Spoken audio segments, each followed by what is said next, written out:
নূহ আলাইহিস সালাতু ওয়াস সালামের এই হতাশাগ্রস্ত অবস্থার কথা আল্লাহ তাআলা তুলে ধরেছেন। নূহ আলাইহিস সালাতু ওয়াস সালাম বলেন, রব্বি ইন্নী দাআউতু কওমি লাইলান ওয়া নাহারা ফালাম ইয়াজিদহুম দুআই ইল্লা ফিরারা। নূহ পয়গম্বর আল্লাহর কাছে বলেন, ওগো আল্লাহ, 1 বছর নয়, 2 বছর নয়, 10 বছর নয়, 20 বছর নয়, দীর্ঘ 900 950 বছর আমি আল্লাহ আপনার দ্বীনের ব্যাপারে উম্মতদেরকে দাওয়াত দিলাম। এতবার তাদের দরবারে গিয়েছি, দুয়ারে দুয়ারে গিয়েছি, ঘরে ঘরে গিয়ে মানুষের হাতে ধরে পায়ে ধরে আমি নূহ পয়গম্বর তাদেরকে বুঝিয়েছি। তাদেরকে আমি দ্বীনের প্রতিটা বিষয় সম্পর্কে অবগত করেছি, দ্বীনের প্রতিটা বিধান সম্পর্কে তাদেরকে জানিয়েছি। হেদায়েতের যতগুলা কথা আপনি আল্লাহ আমাকে শিখিয়ে দিয়েছেন সব তাদেরকে বলেছি। এমন কোনো বিষয় নয়, এমন কোনো বিষয় নাই যেটা আমি তাদেরকে বলি নাই। জান্নাতের আলোচনা তাদের সামনে করেছি, জাহান্নামের আলোচনা তাদের সামনে করেছি। আপনি যে বিধান আমার উপরে দিয়েছেন, এই শরীয়তে নূহের কথা আমি তাদেরকে জানিয়েছি, এই ধর্মের কথা আমি তাদেরকে জানিয়েছি। আয় আল্লাহ, যখন তাদের কাছে রাত দিন এমন মেহনত করে দাওয়াত দিয়েছি, এরা আমার কথা শোনা মাত্র 2 কানের মধ্যে আঙ্গুল দিয়ে আমাকে ধাক্কা দিয়ে পেছনে ফেলে দিয়ে এরা আমার থেকে পলায়ন করত। হযরত নূহ এবার বিষণ্ণ হয়ে হতাশাগ্রস্ত হয়ে বলেন, ওয়াকালা নূহুর রাব্বি লা তাযার আলাল আরদি মিনাল কাফিরিন দাইয়ারা। নূহ পয়গম্বর আল্লাহকে বলে, ওগো আল্লাহ, আয় আল্লাহ, আপনার এই জমিনের মধ্যে একজন কাফেরকেও আপনি আল্লাহ আর ছাড়বেন না, একজনকে আপনি রেহাই দিবেন না। অনেক হয়েছে, অনেক দাওয়াত দিয়েছি, অনেক তাদেরকে বুঝিয়েছি, কোনো কাজ হয় নাই। আয় আল্লাহ, এবার আপনি তাদেরকে শাস্তি দেন। আল্লাহ, আপনি তাদেরকে ধ্বংস করে দেন। আয় আল্লাহ, আপনি তাদের উপরে গজব নাজিল করেন। আয় আল্লাহ, জমিন থেকে তাদেরকে উৎখাত করেন। আপনার জমিন নাপাকি দিয়ে ভরে গিয়েছে। আমি নূহ আজকে হাত তুলে বদদুয়া করলাম, আপনার এই জমিনে একজন কাফের মুশরিককে জিন্দা রাখবেন না। আল্লাহ পাক জানায় দিলেন, নূহ তাহলে এক কাজ করো, যাও যাও একটা নৌকা বানাও। এই নৌকার মধ্যে যারা তোমার উপরে ঈমান আনয়ন করেছে, তোমার দ্বীনের উপরে আদিষ্ট হয়েছে, এই মানুষগুলাকে নিয়ে আর জোড়ায় জোড়ায় 1 জোড়া প্রাণী, জন্তু, জানোয়ার, পশু পাখি নিয়ে তুমি চলে যাও। আযাব আসবে, লম্বা ইতিহাস। নূহ পয়গম্বর ওনার সন্তানকে পর্যন্ত বলেছে, ও আমার সন্তান, ঈমান আনয়ন করে আমি বাবার সাথে নৌকার মধ্যে চলে আসো, তুমি বেঁচে যাবা। নূহ পয়গম্বরের সন্তান বলেছে, না না, ঈমান আনয়ন করবো না, আপনার সাথে যাব না, প্রয়োজনে পাহাড়ের চূড়ায় উঠে যাব, তারপরে আপনার নৌকার মধ্যে উঠবো না। আল্লাহ তাআলা যেমন আদেশ করেছেন তেমন বন্যা চলে আসলো, বিশাল বন্যা চলে আসলো। তাফসীরের মধ্যে এসেছে, এমন পৃথিবীর কোনো জায়গা বাকি ছিল না যেই জায়গার মধ্যে বন্যার পানি পৌঁছায় নাই। নূহ আলাইহিস সালাতু ওয়াস সালামের সন্তান পর্যন্ত ওই বন্যার মধ্যে ইন্তেকাল করেছে। তাফসীরের কিতাবের মধ্যে পাওয়া যায়, একজন মহিলা একটা কোলের দুগ্ধপোষ্য শিশু নিয়ে পাহাড়ের চূড়ায় উঠেছে।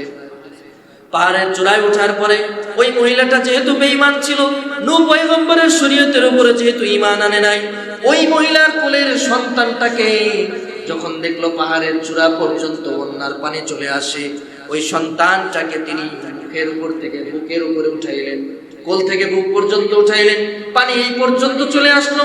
তাফসীরের কিতাবের মধ্যে এসেছে, মহিলাটা সন্তানকে মাথার উপরে তুলে ধরলেন, পানি আরো বেড়ে গেল। সন্তানটা মাথার উপরে পানি যখন চলে আসলো, ওই সন্তানকে মহিলা 2টা হাত উঁচু করে উপরে ধরলেন। এরপর আল্লাহ রেহাই দেন নাই, পানি ওই সন্তানটাকে ডুবিয়ে সব নিশ্চিহ্ন করে দিল। হযরত নূহ আলাইহিস সালাতু ওয়াস সালাম নৌকার মধ্যে বসে বসে ধ্বংসযজ্ঞটা দেখেছিলেন দীর্ঘ 40 দিন। তাফসীরের মধ্যে এসেছে 40 দিন বন্যা শেষে যখন জাহাজ নিচে নেমে চলে আসলো, নৌকা যখন ভূমিতে নিচে নেমে চলে আসলো, হযরত নূহ আলাইহিস সালাতু ওয়াস সালাম এবার নৌকা থেকে উত্তোলন হলেন। উত্তোলন করার পরে নিচে নামার পরে চারিদিকে তাকায় দেখেন সব কিছু ধ্বংস হয়ে গিয়েছে। পানির মধ্যে ডুবে সব কিছু শেষ হয়ে গিয়েছে। কোনো একটা জনপদের কোনো অবশিষ্ট অংশ বাকি নেই, কোনো কিছু বাকি নাই, কোনো একটা বিল্ডিং নেই। বড় বড় দালানগুলো নৌকার পানিতে, বন্যার পানিতে ডুবে ডুবে একেবারে শেষ হয়ে গিয়েছে, আর কোনো জনপদের কোনো চিহ্ন নাই। হঠাৎ সামনে দেখলেন একটা কুঁড়ে ঘরের মতো দেখা যায়। আল্লাহর পয়গম্বর নূহ আলাইহিস সালাতু ওয়াস সালাম এবার অবাক হয়ে গেলেন, চিন্তা করলেন এত বড় বন্যার পরে কুঁড়ে ঘর কিভাবে রইলো। হযরত নূহ আলাইহিস সালাতু ওয়াস সালাম কিউরিসিটি নিয়ে, আগ্রহ নিয়ে সামনের দিকে বাড়লেন। সামনের দিকে বাড়ার পরে দেখলেন ওই বন্যার পানি থেকে বেঁচে যাওয়া ওই কুঁড়ে ঘরটার মধ্যে মনে হয় কোনো একজন মানুষ এখনো বেঁচে আছে, জীবিত আছে, মানুষের আওয়াজ শোনা যায়। এবার হযরত নূহ আলাইহিস সালাতু ওয়াস সালাম ওই কুঁড়ে ঘরের সামনে গিয়ে বাহির থেকে আওয়াজ দিলেন, ভেতরে কি কেউ আছেন? ভেতর থেকে জবাব আসলো, আছি। একজন মানুষের আওয়াজ পাওয়া গেল। হযরত নূহ আলাইহিস সালাতু ওয়াস সালাম জিজ্ঞেস করলেন, কে আপনি? ওই ভিতর থেকে আওয়াজ দেওয়া একজন মানুষ বলল, আমি হলাম একজন বুড়ি বিধবা, একজন মহিলা, আমার এই দুনিয়াতে কেউ নাই, আমি এই ঘরের মালিক, আপনি কে? সাথে সাথে জবাব দিয়া বললেন, আমি হলাম এই জমানার পয়গম্বর হযরতে নূহ আলাইহিস সালাম। ভেতর থেকে বুড়ি জবাব দিয়ে বলল, আমারও ধারণা আপনি আসবেন। আপনি না আমাকে ওয়াদা করেছিলেন বন্যা যখন হবে আপনি আমাকে আপনার সঙ্গে করে নিয়ে যাবেন? বন্যার আগে আপনি বলেছিলেন আপনি আমাকে আপনার সঙ্গে করে নিয়ে যাবেন। আমার মনে হয় বন্যা কবে হবে সেই সংবাদ দেওয়ার জন্য আজকে আপনি আমার কাছে এসেছেন। সুবহানাল্লাহ। হযরত নূহ আলাইহিস সালাতু ওয়াস সালাম সিজদায় পড়ে গেলেন। সিজদায় পড়ে আল্লাহ রাব্বুল আলামিনের কাছে কান্না করলেন আর বললেন, আল্লাহ, আয় আল্লাহ, তোমার কুদরত বোঝার ক্ষমতা আমার নাই, তোমার এই ক্ষমতা বোঝার ক্ষমতা আমার নাই, তোমার এই শক্তিমত্তা বোঝার মতো ক্ষমতা আমার নাই। 40 দিন পর্যন্ত এই বন্যা হলো, 40 দিন পরে এই বিশাল বন্যার পরে এই কুঁড়ে ঘরের মধ্যে মানুষ কিভাবে জীবিত রইল? আল্লাহ তাআলা জবাব দিয়ে দিলেন, ফাআওহাল্লাহু ইলা নূহিন, নূহ আলাইহিস সালাতু ওয়াস সালামের উপরে আল্লাহ তাআলা ওহী নাযিল করে জানায় দিলেন, ও আমার পয়গম্বর নূহ, ও আমার পয়গম্বর, ও আমার নবী, ও আমার বন্ধু, বিপদ আসার পরে আপনি আপনার উম্মতকে ভুলে যেতে পেরেছেন, ভুলে গিয়েছেন। আপনার উম্মতের কথা আপনার স্মরণ নাই, আপনার উম্মতের কথা আপনার মনে নাই, আপনার উম্মতের কথা আপনার কাছে স্মরণে না থাকতে পারে। আপনি আপনার উম্মতকে ভুলে গিয়েছেন, আপনি আপনার উম্মতকে ভুলে যেতে পারেন, আপনি আপনার উম্মতকে ভুলে গিয়েছেন, কিন্তু আমি রব্বুল আলামিন রহমানুর রহিম, আমি আমার বান্দীটারে কখনো ভুলি নাই। এজন্য আল্লাহ তাআলার প্রিয় বান্দা বান্দীতে যারা পরিণত হয়ে যায়, আল্লাহ তাআলার বিধানের উপরে যারা আনুগত্য প্রকাশ করে, আল্লাহ তাআলার দ্বীনকে যারা মেনে নেয়, যারা হেদায়েত প্রাপ্ত হয়ে যায়, আল্লাহর প্রিয় বান্দাতে যারা পরিণত হয়ে যায়, আসমান জমিনের মালিক আল্লাহ তাদেরকে হেফাজত করে নেয়।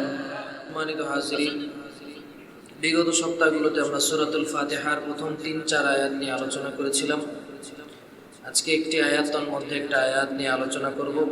যতটুকুন আমার তৌফিকে আল্লাহ তাআলা সাধ্যমতো যতটুকুন করার সুযোগ দান করেন আমি করার চেষ্টা করব। আপনারা যেন শুনে আমল করতে পারেন, আল্লাহ তাআলা যেন আপনাদেরকেও সেই তৌফিক নসিব করেন। সকলে বলে আমিন।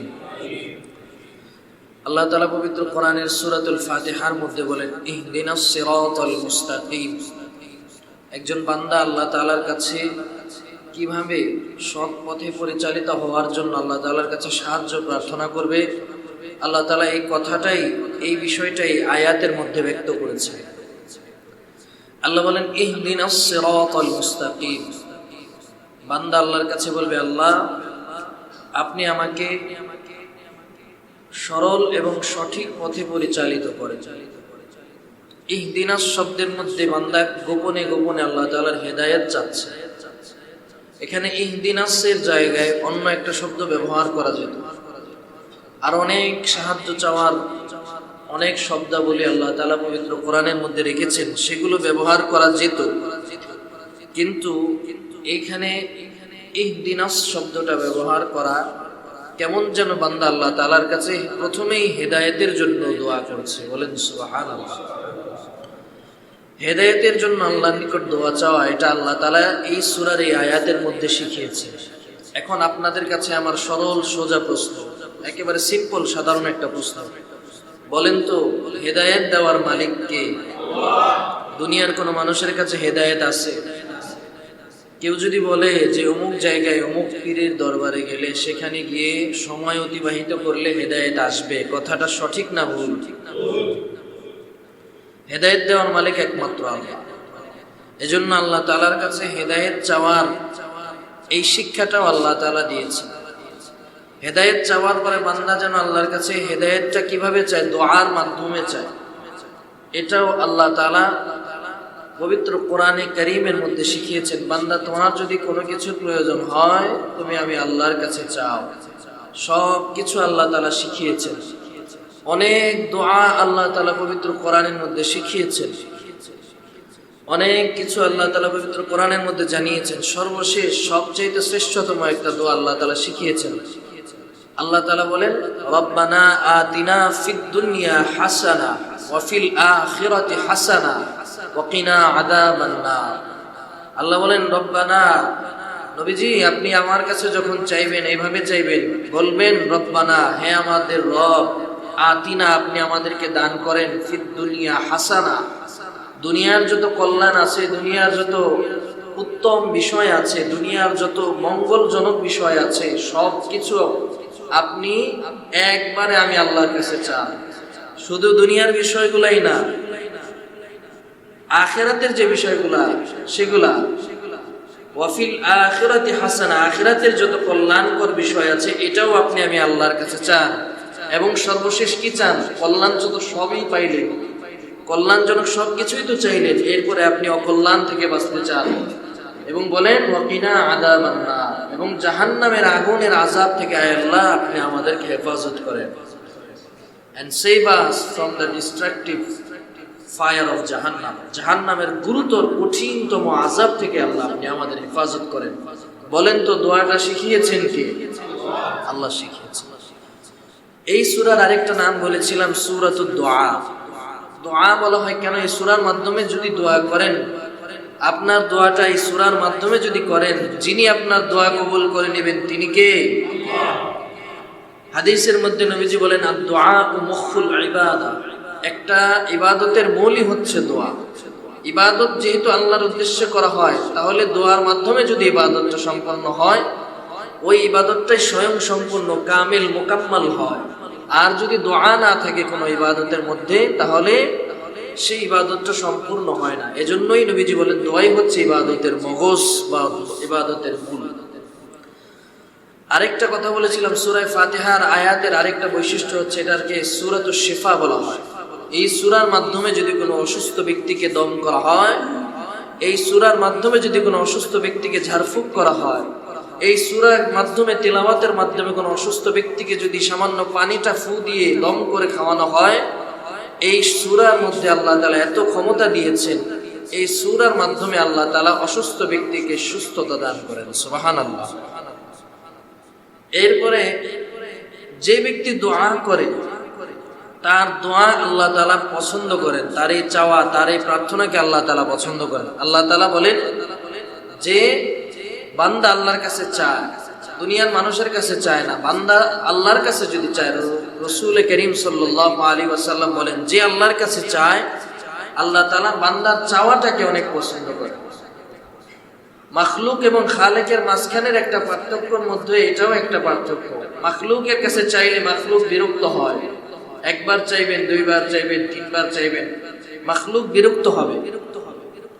আর খালেকের কাছে যত চাইবেন, স্রষ্টার কাছে যত চাইবেন, মাবুদের কাছে যত চাইবেন, আল্লাহর কাছে যত চাইবেন, ততই আল্লাহ তাআলা সন্তুষ্ট হন। সুবহানাল্লাহ। এজন্য আমার আপনার সিদ্ধান্ত নেওয়া দরকার, আমার আপনার এই সিদ্ধান্তে আসা দরকার যে আমি আপনি কোন দিকে যাব। আমি আপনি কল্যাণের পথে থাকবো, আল্লাহর পথে থাকবো, ইসলামের পথে থাকবো, দ্বীনের পথে থাকবো, নবীজির সুন্নাহের পথে থাকবো, নাকি অকল্যাণের পথে হাঁটবো, অমঙ্গলের পথে হাঁটবো? দিনহীনতা আমার আপনাকে আঁকড়ে ধরবে, এই সিদ্ধান্ত আমার আপনার উপর। আল্লাহ তাআলা আমাকে আপনাকে মেধা নামক একটা, আকল নামক একটা নিয়ামত দান করেছেন। এই আকলের জোরে আমি আপনি চিন্তা করতে পারি যে আমার আপনার কোন পথে যাওয়া দরকার। তথাপি আল্লাহ তাআলা শুধু আকল দিয়ে আমাকে আপনাকে ছেড়ে দেন না, আল্লাহ তাআলা এই পথ দুইটা সম্পর্কে জানিয়ে দিয়েছেন।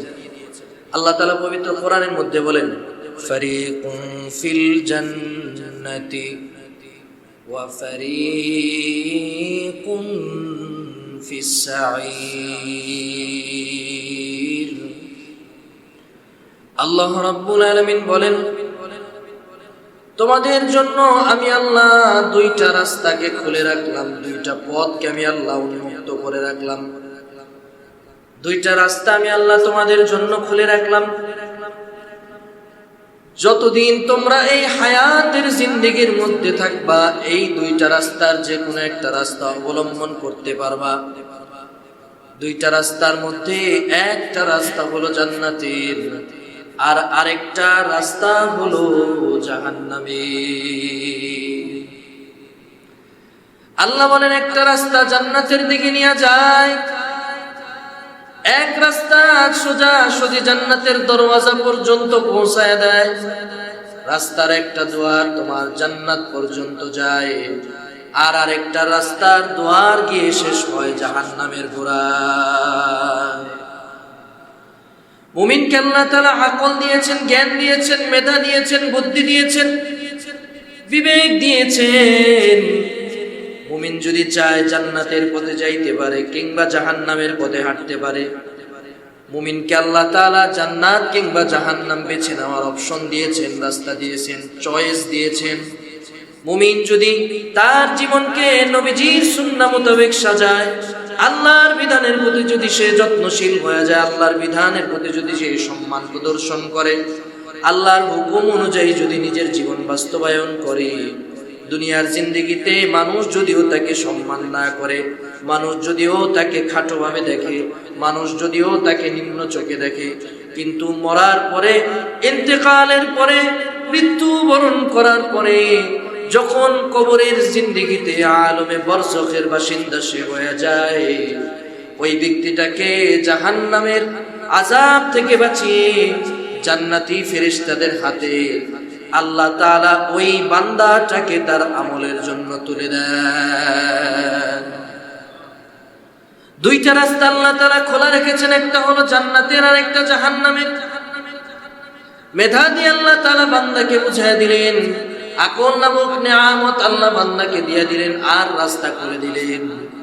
আল্লাহ বান্দাকে স্বাধীনতা দিয়ে দিলেন, আর বান্দাকে বুঝায় দিলেন, ও আমার বান্দা, তুমি যাও, যেই পথে তুমি হাঁটতে চাও, এই দুনিয়ার হায়াতের মধ্যে কেউ তোমাকে বাধা দিবে না।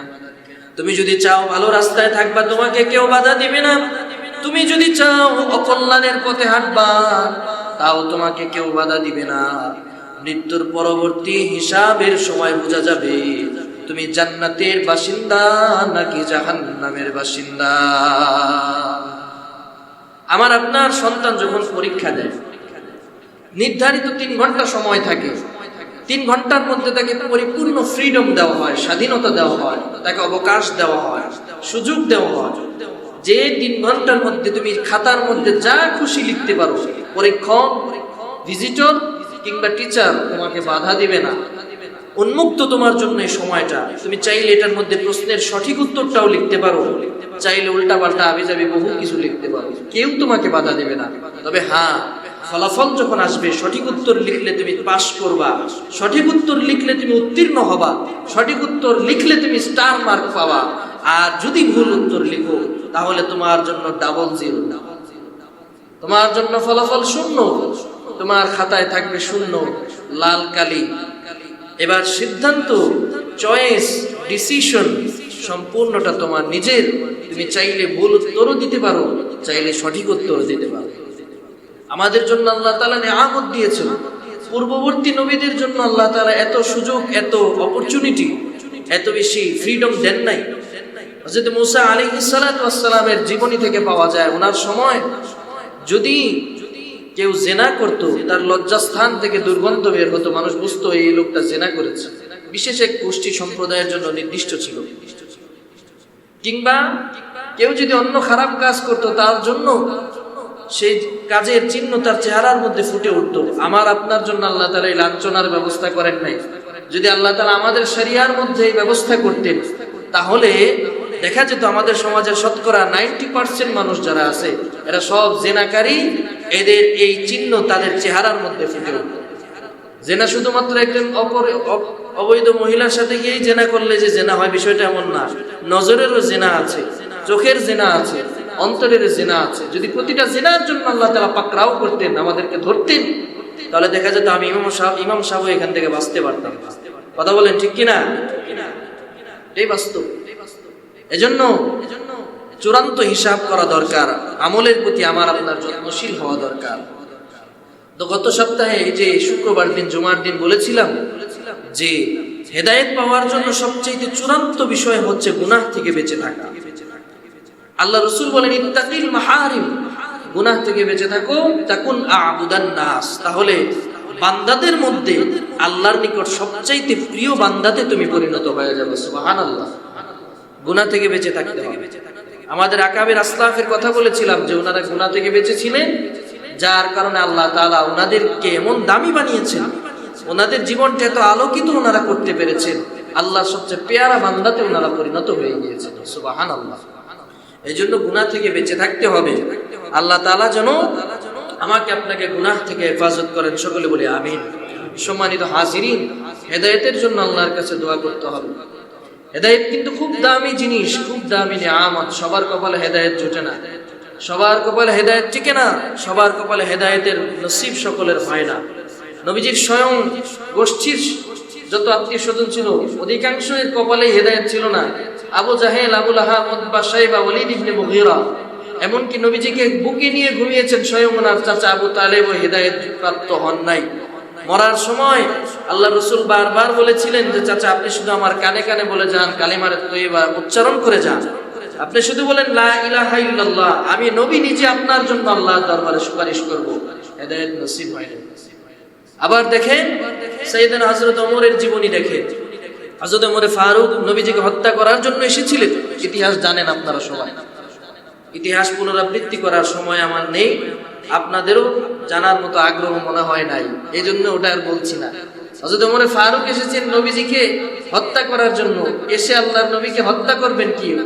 উল্টা ইসলামের যতগুলো স্তম্ভ আছে, যতগুলো পাওয়ার হাউস আছে, ইসলাম যাদের মাধ্যমে এমন বিস্তৃতি লাভ করেছে, যাদের মাধ্যমে গোটা বিশ্বব্যাপী ইসলামের খেদমতটা ছড়িয়েছে, তার মধ্যে সর্বশ্রেষ্ঠ মানুষ ছিলেন সাইয়েদনা ওমর ফারুক। সুবহানাল্লাহ।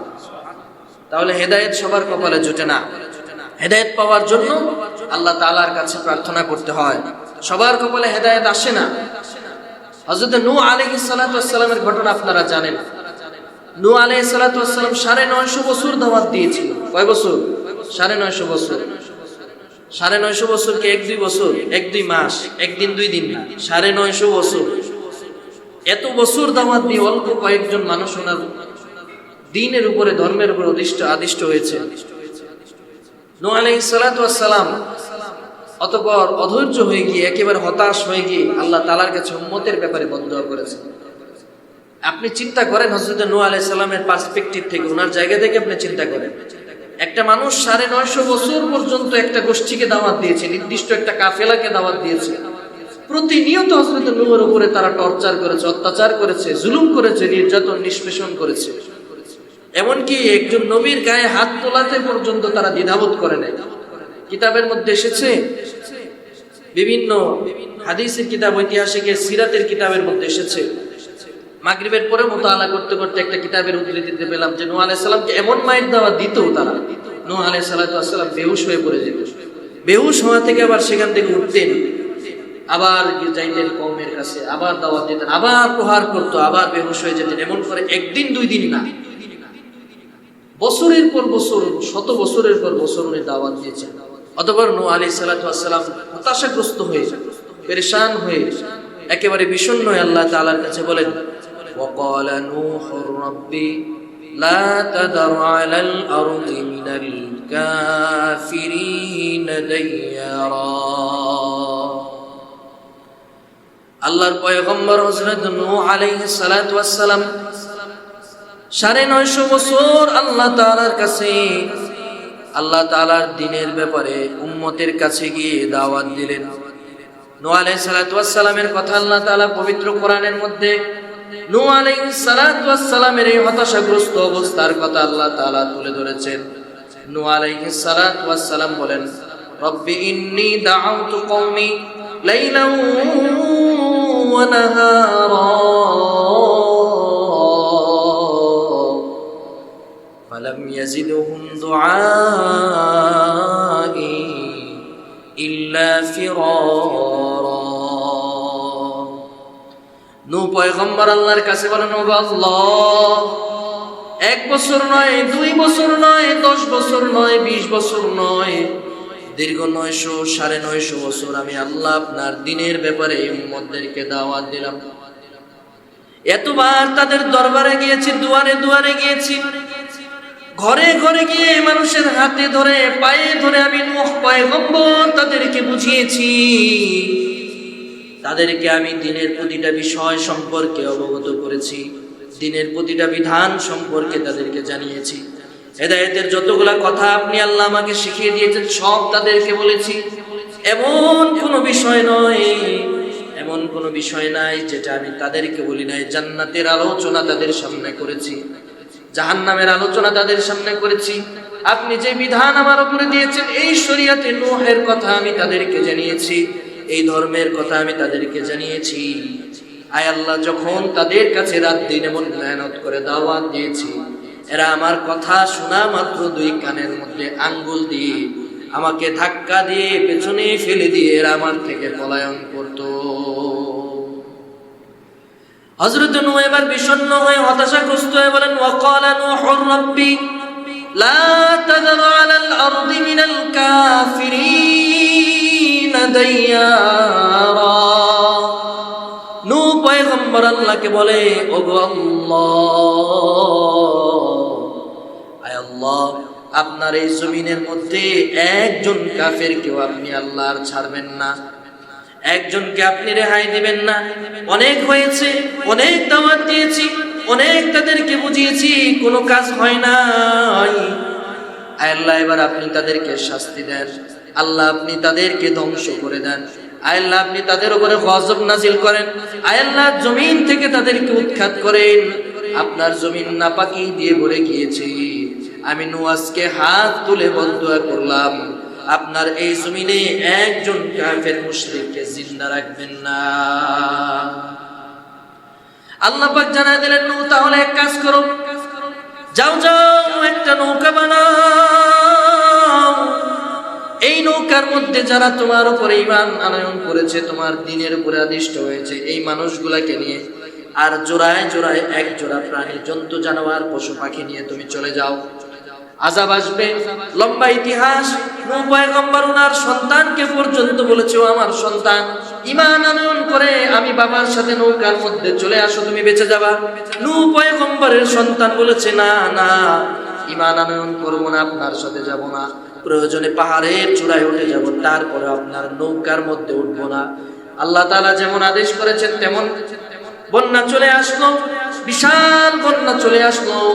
তাফসীরের মধ্যে এসেছে এমন পৃথিবীর কোনো জায়গা বাকি ছিল না যেই জায়গার মধ্যে বন্যার পানি পৌঁছায় নাই।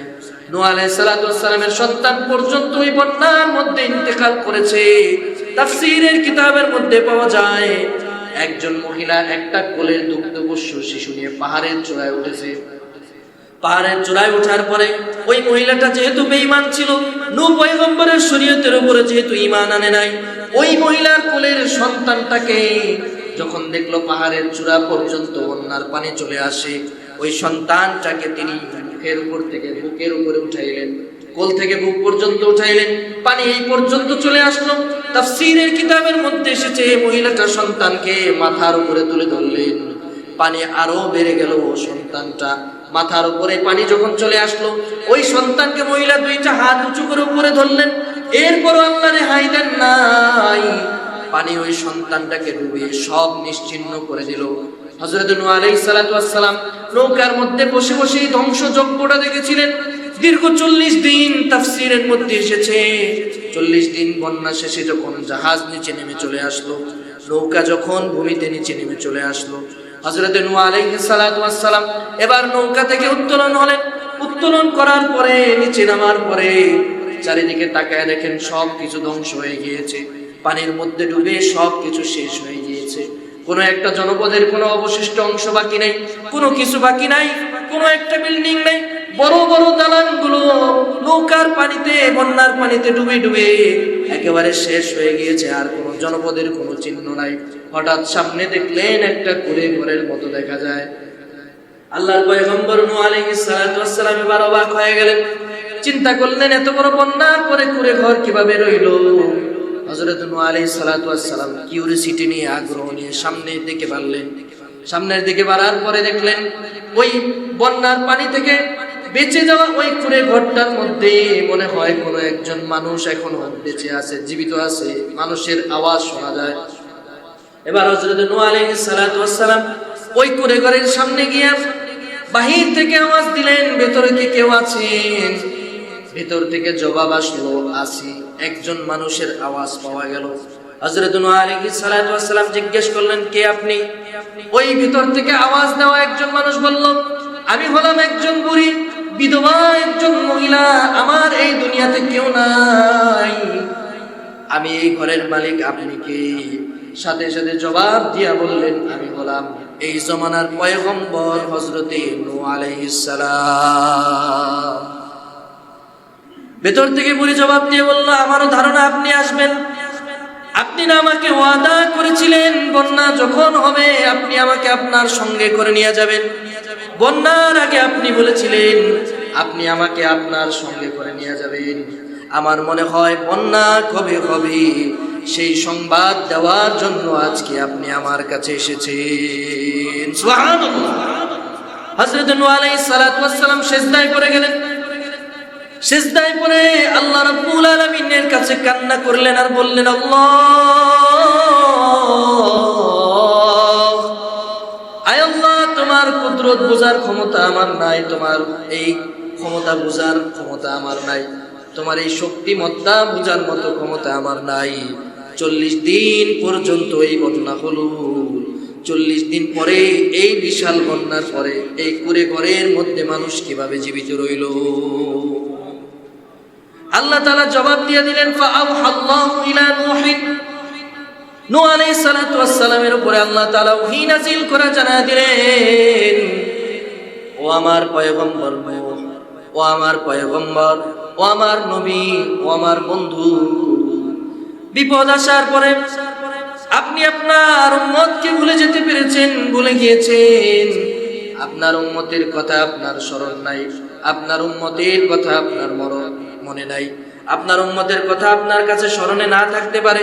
আপনি আপনার উম্মতকে ভুলে গিয়েছেন, আপনি আপনার উম্মতকে ভুলে যেতে পারেন, আপনি আপনার উম্মতকে ভুলে গিয়েছেন, কিন্তু আমি রব্বুল আলামিন রহমানুর রহিম, আমি আমার বান্দীটারে কখনো ভুলি নাই।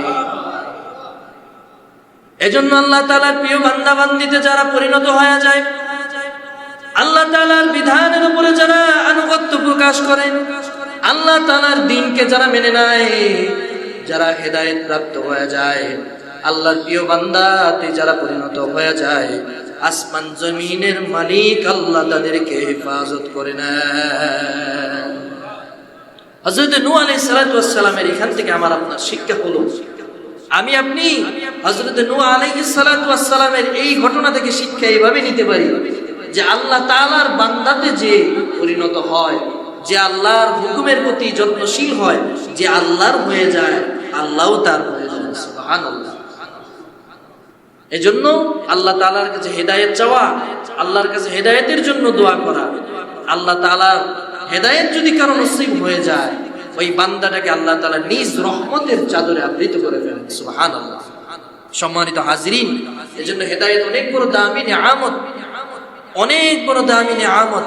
হেদায়েত সবার কপালে আসে না। হেদায়েত প্রাপ্ত হলে আল্লাহ তাআলা ওই বান্দাকে ভুলেন না, যত বিপদ আপদ আসুক না কেন। সাইয়েদনা ইব্রাহিম আলাইহিস সালামের জীবনী থেকে অনেকবার বলেছি, আমার আপনার জন্য শিক্ষা আছে। দুনিয়ার কেউ ইব্রাহিম আলাইহিস সালামের পাশে নাই, কেউ নাই। ওনার নিজের বাবা মা, আত্মীয় স্বজন, বন্ধু বান্ধব, পাড়া প্রতিবেশী কেউ নাই। ওনাকে নিজের আপন বাবা আগুনের মধ্যে ফেলানোর জন্য উৎসবে অংশগ্রহণ করেছে। নিজের সন্তানকে আগুনে অগ্নিকুণ্ডের মধ্যে ফেলা হবে, সেই ধ্বংসযজ্ঞে নিজের বাবা শামিল হয়েছে।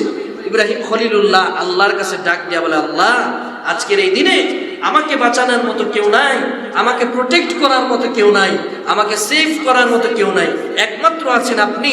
আপনি আমি ইব্রাহিমের হেফাজতকারী হয়ে যান। আল্লাহ তাআলা আগুনকে আদেশ দিয়ে দিলেন, এ আগুন তুই শুধুমাত্র ঠান্ডা হবি না, এমন ঠান্ডা হবি, এমন শীতল হবি যেন আমি ইব্রাহিম, আমার বান্দা ইব্রাহিমের যেন এক বিন্দু পরিমাণ কোনো কষ্ট না হয়। সুবহানাল্লাহ। ইতিহাস আপনারা সকলেই জানেন, যে আল্লাহর হয়ে যায় আল্লাহ তাআলা তার হয়ে যায়। এজন্য আল্লাহ তাআলা আমাকে আপনাকে যেন ওই বান্দাদের কাতারে শামিল করেন। আমি আপনি এজন্য দোয়া করব তো ইনশাআল্লাহ, দোয়া করব তো ইনশাআল্লাহ। আল্লাহ তাআলার হেদায়েত চাইতে হবে, হেদায়েত চাইতে হবে, আল্লাহ তাআলার কাজ করে করে হেদায়েত চাইতে হবে। সারা রাত জেগে জেগে বিশ্বকাপের ম্যাচ দেখবেন আর হেদায়েত চাইবেন, কাজ হবে না। মেসি নেইমারের মতো চুল কাটবেন, এরপরে শুক্রবার দিন মসজিদে এসে দোয়া চাইবেন, ফেরেশতারা ওই চুলের মুঠি ধরে আপনার পিড়াবে। এই যে এখন শুরু হয়েছে নতুন আরেক ঝামেলা, 1 মাস 2 মাস ধরে রাতে আর ঘুমাবে না, কত ধরনের আতশবাজি, কত খিচুড়ি রান্না করে, বিরিয়ানি রান্না করে, প্রিয় দল জিতলে একজন আরেকজনকে খাওয়ায়। অথচ নামাজ পড়তে আসে না। জুমার দিন মসজিদে খুঁজে পাওয়া যায় না এই তরুণ ছেলেদেরকে, যারা এই অশ্লীল অসংস্কৃতিক কাজে, অপসংস্কৃতির কাজে যারা মেতে উঠলো, এদের ভবিষ্যৎ কি হবে আপনি চিন্তা করেন? এরা কি কখনো দিনদার হবে? কোনোদিন। এই জন্য এই সমস্ত তরুণ যুবক যাদের আছে এদের পেছনে কাজ করতে হবে, এদের পেছনে মেহনত করতে হবে, এদেরকে বোঝাতে হবে যে যাদেরকে তুমি এখন নিজের আইডল মনে করছো, কাল কিয়ামতের দিন, কিয়ামতের ময়দানে এদের সাথেই তোমার হাসর নাসর হবে। এটা আমার কথা না, নবীজি বলেছেন আল মারউ মা'a মান আহাব্বা, যার সাথে যার মুহাব্বত তার সাথে তার কিয়ামত। একটা কথা প্রচলিত আছে না? কথা কিন্তু বাস্তবতা আছে। আপনি আজকে একজন আলেমের সাথে সখ্যতা রাখেন, একজন কোরআনওয়ালার সাথে সখ্যতা রাখেন, দ্বীনের কাজ করেওয়ালার সাথে সখ্যতা রাখেন, একজন তালিবে ইলমের সাথে ভালো সম্পর্ক রাখেন, কাল কিয়ামতের ময়দানে ওই তালিবে ইলম আপনাকে সুপারিশ করে আল্লাহর জান্নাতে নিয়ে যাবে। সুবহানাল্লাহ।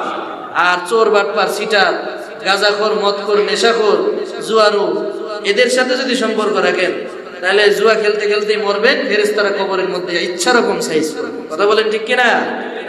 এজন্য সম্পর্ক রাখতে হবে আল্লাহ ওয়ালাদের সাথে, বুজুর্গদের সাথে সম্পর্ক রাখতে হবে।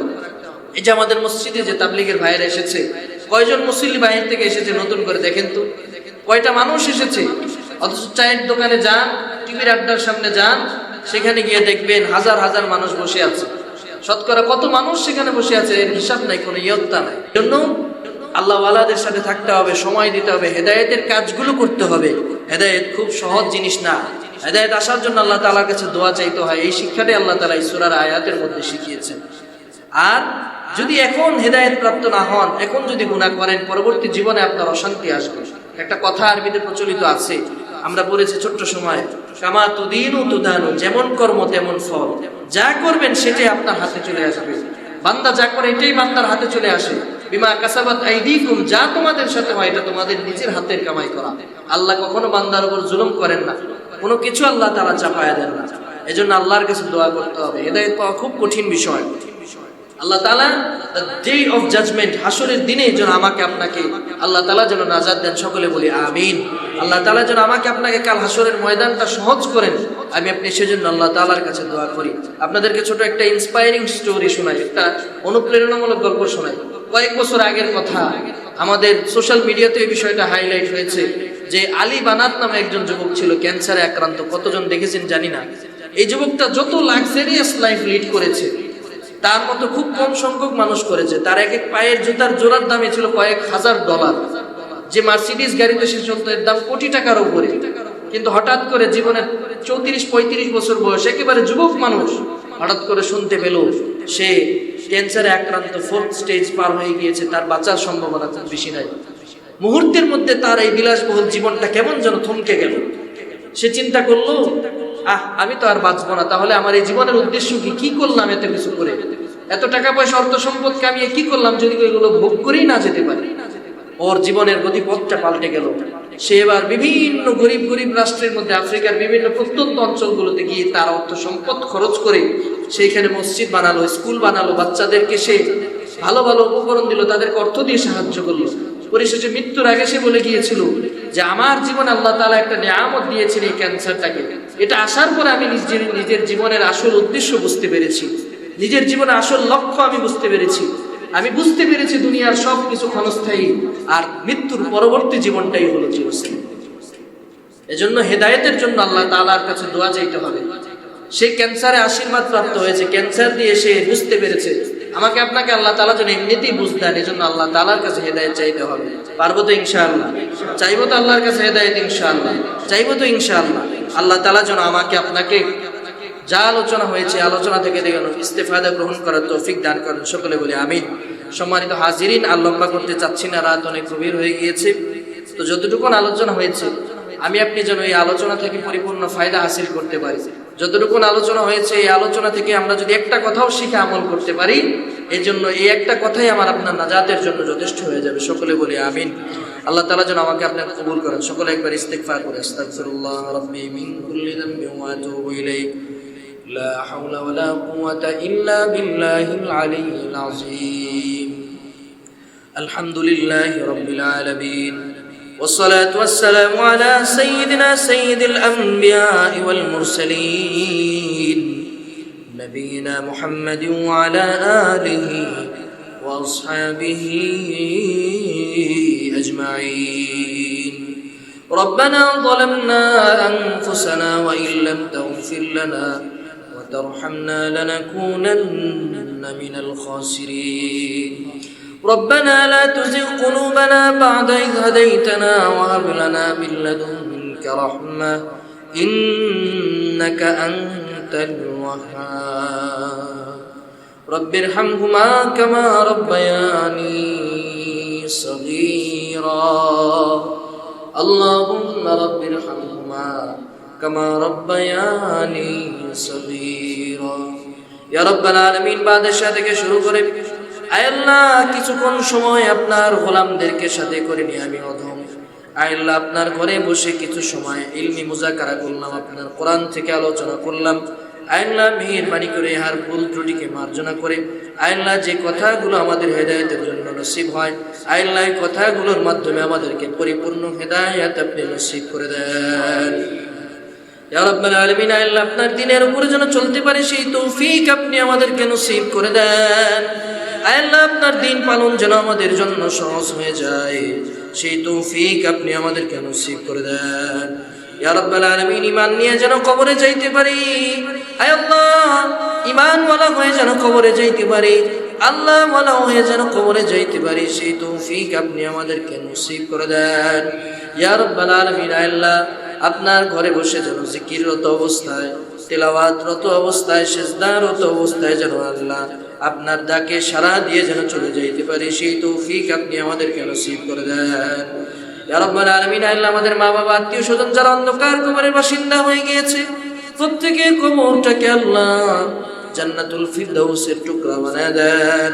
ইয়া রাব্বাল আলামিন, আল্লাহ আবিদ জাহিদ মুত্তাকি হিসেবে, পরহেজগার হিসেবে আল্লাহ আপনি আমাদের প্রত্যেককে কবুল করে নেন। সুবহান রাব্বিকা রাব্বিল ইজ্জাতি আম্মা ইয়াসিফুন ওয়া সালামুন আলাল মুরসালিন ওয়ালহামদুলিল্লাহি রাব্বিল আলামিন।